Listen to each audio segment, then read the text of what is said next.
سلام. هاد الايام لاحظت ان كل شيء مأزم، سواء الناس اللي كنعرفهم في الواقع اللي تلاقيتي كتشوف الملامح ديال وجههم ماشي هي هذيك، او حتى الناس اللي متبعهم في السوشيال ميديا ونورمالمون مورف كنلقاهم دائما ضاحكين ناشطين وكينشروا الطاقه الايجابيه ما امكن. حتى هاد الناس بان لي هاد الايام انهم طايح عليهم الضيم وحتى هما مأزمين. ما عرفتش واش حتى نتوما لاحظتوا هاد الشيء، او ربما حتى نتوما كتحسوا براسكم هاد الايام مأزمين مخنوقين وما عندكمش الكانه والمورال طايح. المشكل هو انك اللي سولتيه مالك كيقول لك ما ماليش، هو راه ماشي ما باغيش يقول، ولكن راه هو اصلا ما عارفش مالو. وهاد القضيه غتكون حتى انت كتوقع لك، حاس براسك مخنوق ما عندكش الكانه وما عارفش علاش. ربما راك انت دابا كتفرج فيا وحاس براسك بحال هكا، وغالبا هذه ماشي اول مره كتحس بحال هكا. ما باغي دير والو، ما عندكش الكانه، وكاين شي مرات كيجيك احساس انك باغي تبكي، وكاين اللي فعلا كيبكي. علاش كيوقع لينا بحال هكا؟ اشنو السبب؟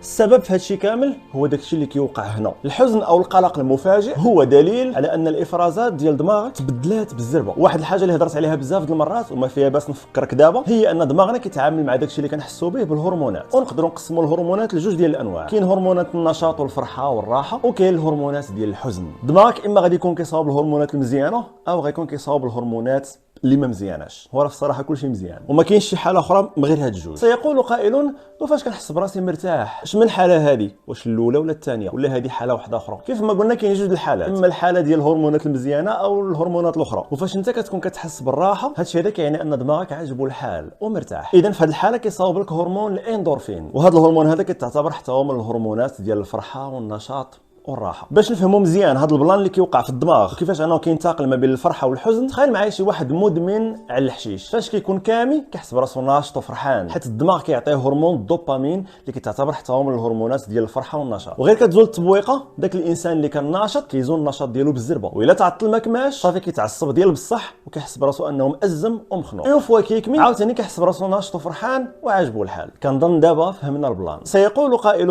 واحد اخر: ولكن انا ما نبلي حتى بحاجه، ما عندي حتى شي ادمان. شنو المشكل باش كيطيح المورال وكتمشي الكانه وكنحس براسي مخنوق؟ المشكل هو ان داكشي كيجي على غفله وما قريت حسابه. هو في الصراحه ما كاينش سبب واحد، كاين بزاف ديال الاسباب. غنهضر على شي وحدين ومتاكد انك غتلقى راسك بيناتهم.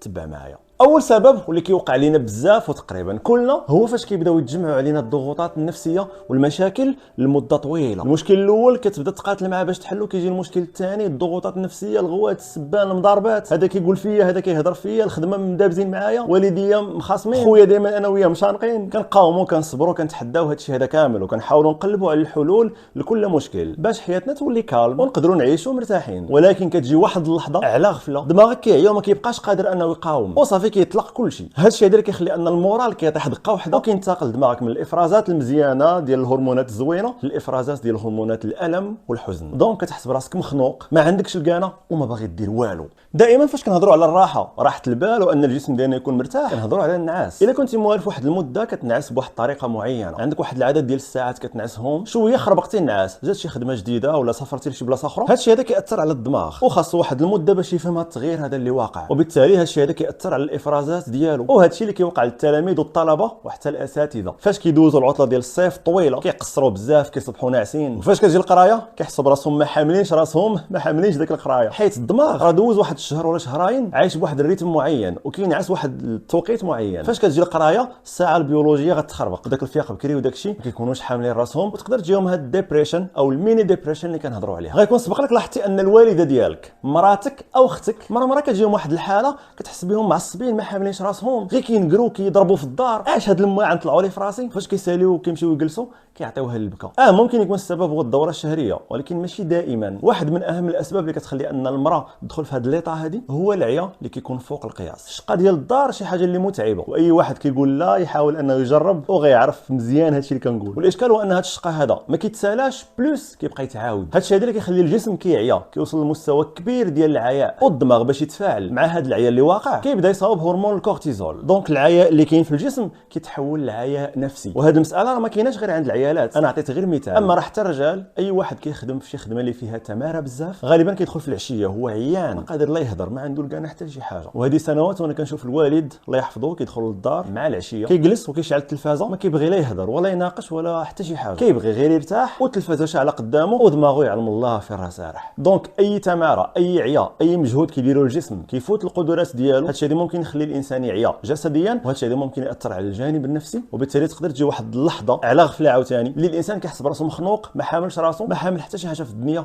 وباغي غير يبقى بوحدو. الملل والروتين حتى هما ممكن يدخلوا الانسان في هذه الحاله اللي كنهضروا عليها. واحد الانسان عايش وكيحس بنهاراته كيتعاودوا، نفس الحاجه اللي دارها البارح غيديرها اليوم وغيعاودها غدا. هادشي هذا ما كيعجبش الدماغ، وكلنا راه فينا لداخل ديال دماغنا واحد اللعيبه اللي هي عشاق ملال، غير هو كاين اللي كتبان عليه وكاين اللي ما كتبانش، ولكن راه دماغنا فعلا كينقنط، ما كيبقاش حامل شي حاجه سميتها الروتين. دونك هادشي هذا كيبدا ياثر على الدماغ، والدماغ كيستحمل حتى كتجي واحد اللحظه اللي كيشوتي كيطلق كلشي وكتجي داك الخنقه وداك الشيء اللي كنهضروا عليه. وشحال من واحد كيبان لنا مأزم وفاش كنقلبوا كنلقاو باللي سببه غير الروتين والملل. واحد البنت كنعرفها تلاقيتها مؤخرا، بدينا كنهضروا شويه وانا حاسس بها انها مخنوقه وعامره بالحزن. سولتها واش لاباس، قالت لي الحمد لله، شويه كنشوف عينيها عمروا بالدموع ودمعت. هو في الصراحه السبب ديال داك الحزن اللي عندها معروف، حيت هذه سنوات الام ديالها لقاو عندها السرطان، ومن داك الوقيته هي اللي مكلفه بها وهي اللي مقابلاها، هي كدير جهدها كامل وتفرغت ليها باش تهلا فيها، سمحت في القرايه وفي الخدمه وفي كل شيء، وان شاء الله سيدي ربي يجازيها على هذه التضحيه كلها. ولكن الحياه مع واحد الانسان اللي عنده مرض كبير بحال السرطان صعيبه بزاف وكتاثر على الحاله النفسيه، وهذا الشيء اللي وقع لهاد البنت. سنوات وهي صابره وكتضحي وكتقدم تنازلات، ولكن مره كتجيها لحظات وكتقول مع راسها انا عييت،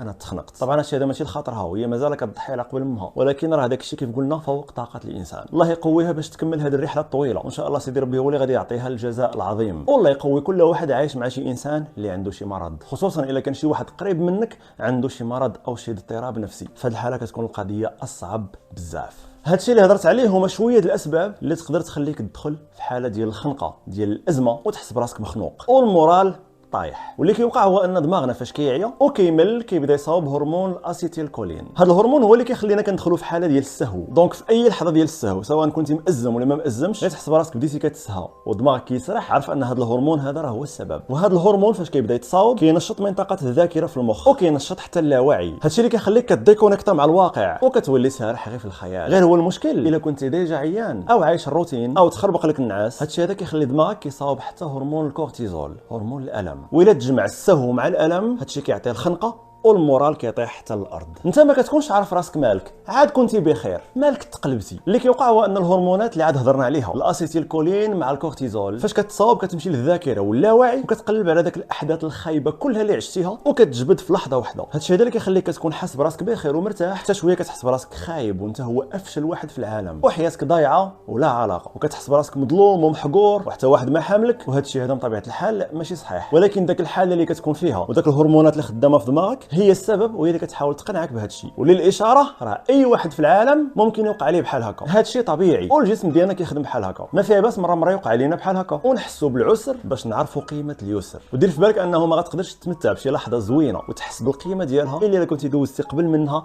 لحظات صعيبه ولحظات خايبه دوزتي فيها التكرفيس وتماره والعذاب. وما كيعرف القيمه ديال النجاح غير اللي دوز بزاف ديال الفشل. هذه سنه الله سبحانه وتعالى في كونه. وكانت الحياه فيها غير النجاح والتفوق والمثاليه وما كاين لا مشاكل لا ضغوطات لا حتى حاجه خايبه، ما غنحسوش بالقيمه ديال داكشي الزوين اللي حنا عايشينه. وفي هذه الحاله هذه اللي مهم هو ما نخليوش ان هذه الحاله هذه الخنقه تخربق لينا حياتنا، حيت فاش كنكون مأزم مخنوق راه ممكن نقول هضره خايبه، ممكن ناخذ قرارات خايبه. دونك خاص نحضي راسي فاش نكون في ديك الحاله. زيد على شي وانه ما خاصش نخلي داك الحاله طول بزاف، وبالتالي غتسبب لي بزاف ديال الاضرار في حياتي. وندير في بالي ان العالم راه ما كيوقفش وما غيتسنانيش حتى نولي بخير عادي يكمل. دونك خاص ندير تحدي مع راسي، اون فوا نحس براسي دخلت في هذه الحاله نقلب كيفاش نخرج راسي منها بزربه. نعطيها وقتها نتأزم نبكي كاع ما كاينش مشكل، ولكن خاص نوض ونوقف ونحاول نقلب على الحلول. نقرب شويه من سيدي ربي باش يعطيني شويه الايجابيه ويحاول انه يعاونني نخرج. نقلب على ناس مزيانين في لونطوراج ديالي ونتكونيكتا معاهم وناخذ من عندهم شويه ديال الطاقه الايجابيه اللي تعاوني انني نتحرر من داك الضغوطات وندير اي حاجه كتفرحني وكتعجبني. نخرج نتسارى نتسافر نتلاقى ناس. وطالما قبيله في الاول الفيديو هضرت على هرمون الاندورفين، هذا الهرمون هذا كيتفرز فاش كنديروا شي حاجه زوينه، شي حاجه كتفرحنا، وربما واحد الحاجه اللي مشتركه بيننا كلنا كبشر وكتفرحنا كاملين وكتخلينا نحسوا بالراحه هي فعل الخير. دونك نقلب ندير الخير، هذا الشيء غينعكس عليا بالخير. هذا التحدي ديال الانتقال من الحاله ديال الازمه وديال الخنقه لحاله احسن هو تحدي اللي كبير، ولكن حنا قدو ان شاء الله. الله يحفظنا ويقوينا ويعاوننا كلنا باش نقدروا نخرجوا من هذه الحالات ديال الازمه وديال الخنقه اللي كتجي على غفله. قبل ما نمشي الا حسيتي براسك مخنوق وجاتك الرغبه في البكاء، بكي وبلا ما تكبت راسك، ما تمنعش راسك من البكاء، حيت البكاء غادي يخفف عليك الضغط اللي كتحس به لداخل. هو ماشي بالضروره غتبكي قدام الناس، حيت ماشي اي واحد كيبغي انه يبين لحظات الضعف ديالو. سير لشي بيت او شي بلاصه تكون فيها بوحدك وخوي داكشي كامل وارتاح. البكاء ما عمره كان عيب، شي حاجه اللي عطاها لنا الله سبحانه وتعالى ونقدروا نستافدوا منها بزاف. تحياتي ونهاركم مبروك.